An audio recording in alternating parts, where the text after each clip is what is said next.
Hey there, and welcome to a new episode of Vegas Valley H2O, the show exploring water here in Southern Nevada and our collective efforts in conserving this vital resource. I'm your host, Danielle Basilio, and as we approach the end of a year and the start of a new one, water conservation is as important as ever. And in this episode, we cover ways you can be a smart water user here in Southern Nevada during the winter watering season.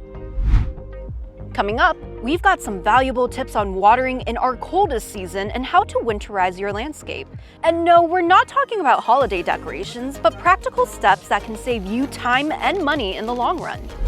You may recognize his voice from VGK games, but Gary Lawless, Vegas Golden Knights broadcaster, is also a Southern Nevada resident making a power play for water conservation. Learn more about what he's doing to help our community save water. And while the snow on our mountains looks beautiful this time of year, did you know that the SNWA is hard at work up there too? We'll explore the science behind cloud seeding and how it plays a role in water conservation efforts across Southern Nevada. What a packed episode. But first, winter watering restrictions are in effect as we speak. We have the tips to help you manage your water use efficiently.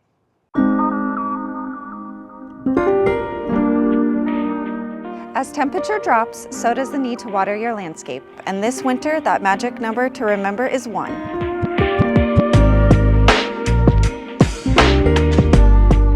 From November 1st through February 28th, Southern Nevada will enter our winter watering restrictions. This means grass only needs to be watered 1 day per week. Some plants and trees need even less than that. No matter what, never water on Sundays. Why only 1 day? During the winter months, many deciduous trees, shrubs, perennials, and native plants go dormant, which means their growth slows down or stops completely. This reduces their water needs significantly. Overwatering not only wastes our precious water resource, but it can also harm your plants. Too much water can cause root rot amongst other problems, which leads to long-term damage that can be costly and time-consuming to fix. When you set your irrigation clock to water 1 day per week, it is also important to change the time of day that you water your landscape. During winter, run your irrigation around mid-morning to prevent frost on cold-sensitive plants. If your watering schedule feels like a lot to manage, replace your old irrigation clock with a smart one. The SNWA offers a rebate to help you purchase a smart controller that you can control from your mobile device. Smart controllers adjust your irrigation when the weather conditions change and will turn your system off when it rains. By sticking to 1 watering day a week, you're doing more than just following the law. You're protecting your landscape and saving money on your water bill. Plus, by conserving water, you're helping secure Southern Nevada's most valuable resource for future generations. Don't forget, watering more than 1 day per week can result in fines, so follow seasonal watering restrictions and water responsibly. To find your watering schedule, visit snwa.com. As winter wraps its chilly embrace around Southern Nevada, many of us may think it's time to put away our gardening tools. But that couldn't be further from the truth. In fact, winter is a crucial time to maintain your landscape and prepare for the spring ahead.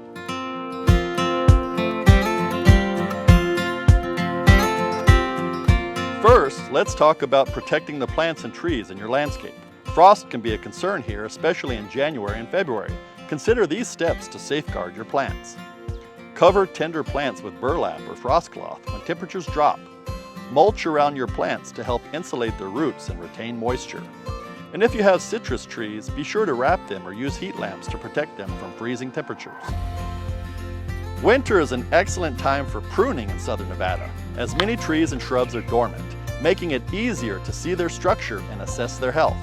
Aim to prune between late January and early March, just before new growth begins.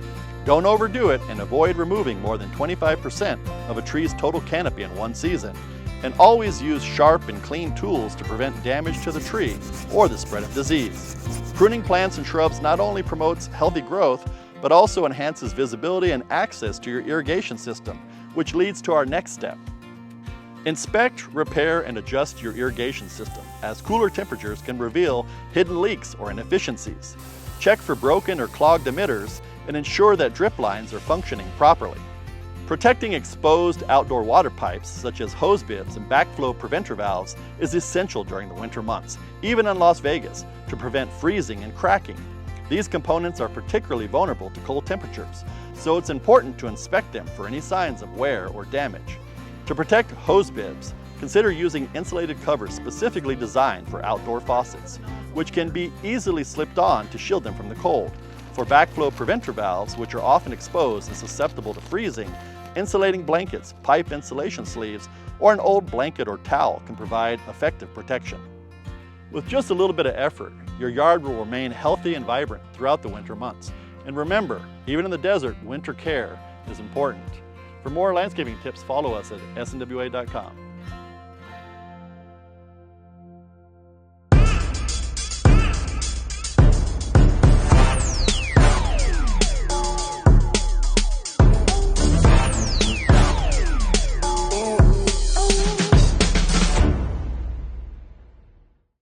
It's all the new construction.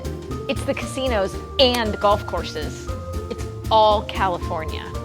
Many believe those and several other myths are true about water resources in Southern Nevada.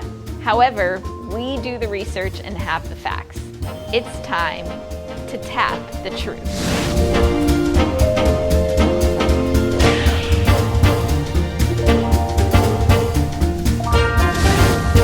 I'm Colby Pellegrino, the Deputy General Manager of Resources for the Southern Nevada Water Authority.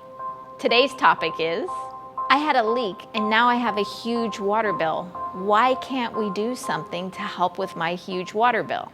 Well, there's actually a lot that can be done to help with your huge water bill, and it depends on which water utility your bill comes from. All of our member agencies have programs designed to offset the cost of a leak. For example, the water district is able to go in and identify the amount of bill that comes from the leak and reverse the charges associated with that. So if you have a really large water bill and you think you have a leak, one of the best places to start is with your utility. All of the utilities have guidance that helps find and locate leaks, along with programs that help lower the cost of a bill that's associated with a leak. We, as the SNWA, have created a program where when you're struggling to identify where a leak is at, we will actually rebate some of the cost of the leak detection and repair. But you have to be referred into that program by your utility, so they're the best place to start. In addition, there may be other assistance programs offered by your specific utility. For example, the Las Vegas Valley Water District also has an additional leak repair rebate where they will pay up to $1,000 of the cost of repairing a large and expensive leak. This program is actually funded by the revenues we collect from the excessive use charge. Another thing I would mention is that we are working with several nonprofits throughout the community to help with the cost of repairs for low-income and senior citizens in our community. You can find out more about these programs online on our websites. If you'd like to learn more about many other water myths and the truth behind them, you can find us on YouTube at SNWA Video. Scores! Oh my goodness! The Vegas Golden Knights, much like many Southern Nevadans, have embraced the desert as their home. That was some Michael Jordan stuff, Dan. They all moved to Las Vegas from somewhere else, including team broadcaster Gary Lawless. That's as good as it gets, Dan. Lawless is making a power play for water conservation, converting his grass lawn to water-smart landscaping. You know, after you move to Las Vegas, you quickly figure out how important water conservation is. Previous experience with a grass yard put him in the penalty box. And we've lived in this neighborhood before, and our last place had a grass front yard that was sloped, and I was getting fined. My water usage was too high. Gary realized that water conservation is more than a personal responsibility, it's a necessity. So when we purchased this house, right away we knew we were going to do a conversion. It was part of our plan. And also, you know, the fact that, you know, the rebate is really attractive right now. Southern Nevada Water Authority rebates paid for half of his conversion. At $5 a square foot, they've never been higher. And he's extremely happy with the native plants and ground cover put into the design. So there's going to be a ton of green. We're keeping these two big trees that we have on our property, and then we're putting in a ton of plants. And Lawless, who is originally from Canada, especially realizes the importance of protecting mature, shade-providing trees during a grass conversion, making sure each has a proper irrigation system. The main part of the plan to start was how do we box the trees, protect them, irrigate them, and then go from there. So the trees were number one. The Golden Knights are number one in our hearts, making a positive impact in our community in big ways. The Vegas Golden Knights win the Stanley Cup. And grass conversions count too.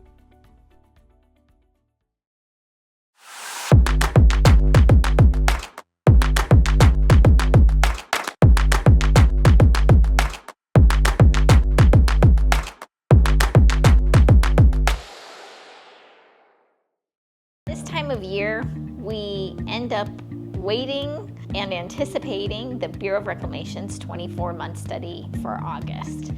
What the 24-month study is it projects future lake elevations 24 months into the future. The August one is particularly important because it determines what operating condition we will be in for the next calendar year. We decide to make that decision in August so that we have time to plan and prepare for what might need to be done for our water use to be where it needs to be on January 1. So this year, our 24-month study I would characterize as neutral. It's neither great news nor bad news.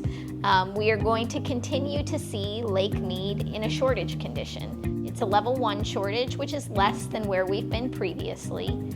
Our water supply will be reduced, but we are still using significantly less than the volume of water we're allocated under a shortage. The year that led to this was mediocre as well.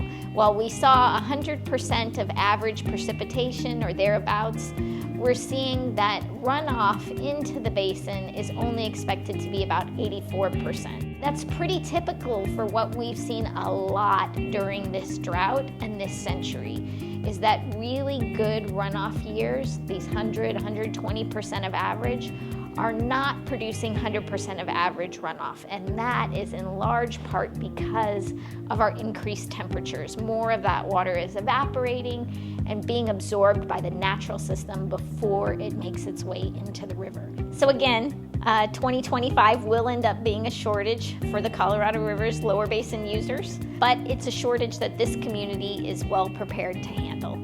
It's important that we keep conserving and that we continue to keep our water use down so that we don't have to implement emergency measures to deal with these shortages. Thank you. We're outside one of the many pumping stations in the Las Vegas Valley that keep the water flowing to your tap. During the slower winter months when the demand is less, these pumping stations actually go through what's called an outage season. But don't be fooled by the name. We deliver water safely and reliably 365 days a year, 24/7. LVVWD Deputy General Manager Dave Johnson explains. Here at the Southern Nevada Water Authority in the Las Vegas Valley Water District, we are one of the most reliable systems internationally. And we take pride in that, and one of the things that we have to do in order to make sure that that's the case is we have to maintain our equipment. We go through an outage season that basically spans from November to April, where we take individual facilities offline to do work. Some of these outages can be very minor and only affect a very small part of the system, whereas other outages can be very large and take whole treatment facilities down. And so this year we're working on about 111 of those outages to ensure that the work that we need to do is completed. The reason we do it in the fall is because our demands are far lower and we have a lot more flexibility. In the summer, when our demands are higher, we want to keep all systems go so that we can maintain that very high level of reliability. And so I want to give you a few examples of projects that we're doing this year during our outage season. We're going to be working on the Boulder City lateral, where we're going to do some pump replacements and also some pipeline inspections.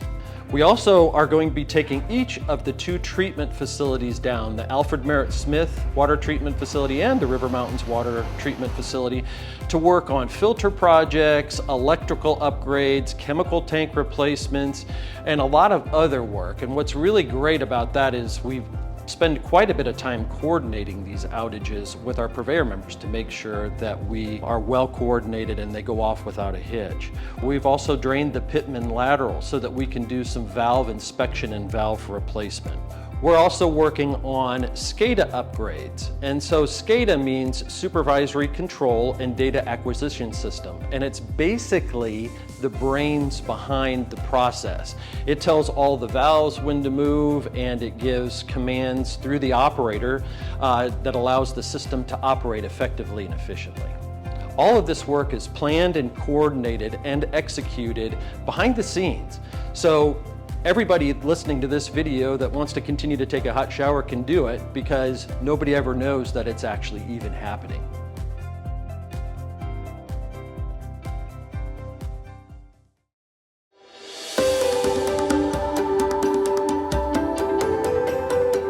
The city of Henderson, Nevada's second largest, has earned national recognition as one of the country's best places to live. But it's not just livability where it stands out. Henderson also leads a movement in water conservation. With a focus on planning, education, and decisive action, Henderson's commitment to water sustainability is embodied in its new H21 initiative. So the city's under no illusion that we need water to be a thriving community, and so the city has introduced the H21 Campaign, and it's Henderson's call to conserve, to make sure that we're all following the regional watering schedule and removing useless grass, as well as reporting water waste if you see it in the community. H21 includes a range of water-saving steps, including a rebate program that supplements the Southern Nevada Water Authority's Water Smart Landscapes rebate, paying homeowners even more to remove and replace water-intensive grass. And right now, residents can take advantage of an additional $575 for a turf conversion project at their property. So if you qualify for the SNWA rebate program, then you automatically qualify for Henderson's supplemental rebate program. Since launching the supplemental rebate in 2023, Henderson has awarded over $100,000 to 180 properties, removing close to 200,000 square feet of grass and saving an estimated 10 million gallons of water annually, enough for 370,000 loads of laundry. Did you learn something with that stat? Well, another component of H21 takes conservation into the classroom. The Water Smart Students program educates the next generation into stewards of our limited water supply. We go to kindergarten through 5th grade classes and give 1-hour interactive workshops to the elementary schools, and we teach them about the Southern Nevada water cycle as well as how to save water. So we're doing 5-year-olds up to 10-year-olds, and they're able to bring that home to their parents, and it's sustainable in multiple ways, that they're telling their parents to shut off the water when they're not using it, check the property for leaks, and our water is based on snowpack that comes from the Rocky Mountains. Henderson is also evaluating and transforming its public spaces. The city has over 70 parks. Efforts are underway to remove or replace non-functional turf and introduce more water-smart landscaping at over 50 of them, to the tune of over 4 million square feet, adding another 150 million gallons of water saved each year. The city is evaluating the parks to make sure that the grass that's going to remain is water efficient, and we'll be changing that from one type to a more water efficient type, as well as evaluating the remaining trees. Home water audits are also now being offered for Henderson homeowners that are struggling with high water usage. As Henderson continues its conservation journey, the H21 initiative remains central to its efforts for a sustainable future for everyone in Southern Nevada. Last year we saved about 1 billion gallons of water, and we're asking everyone to do their part by following the regional watering schedule, remove decorative grass, and report water waste. My game isn't the only thing on the fast break. My watering schedule's on the move too. In winter, change your watering clock to your one assigned day per week. It's the law. A typical day for many of the employees of the Southern Nevada Water Authority involves visiting Lake Mead or one of our water treatment facilities or even the low lake level pumping station. You may not think we'd be in the snow. The reason, however, is up in the clouds.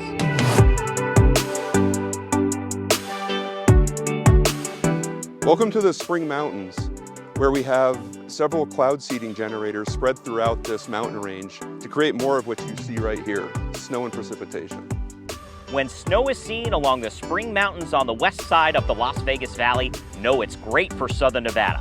When it melts, that water feeds areas like Red Rock Canyon, and more importantly, it recharges our community's groundwater aquifers, which make up about 10% of our annual water supply. The Southern Nevada Water Authority partners with several agencies and organizations in the West, investing in technology using machines like this to produce more of this. These generators are placed in ideal areas in order to take advantage of the storms that come through Southern Nevada to create more snow. We introduced you to cloud seeding technology with SNWA hydrologist Sean Collier back in 2022. Collier is also the current president of the North American Weather Modification Council. Cloud seeding's been performed in the United States since the 1940s. It's been done for purposes of increasing rainfall, decreasing the size of hail, decreasing fog, and for what you see here, to increase snowfall. Studies have shown that seeding during a weather event increases precipitation in the seeded area by 5 to 15%.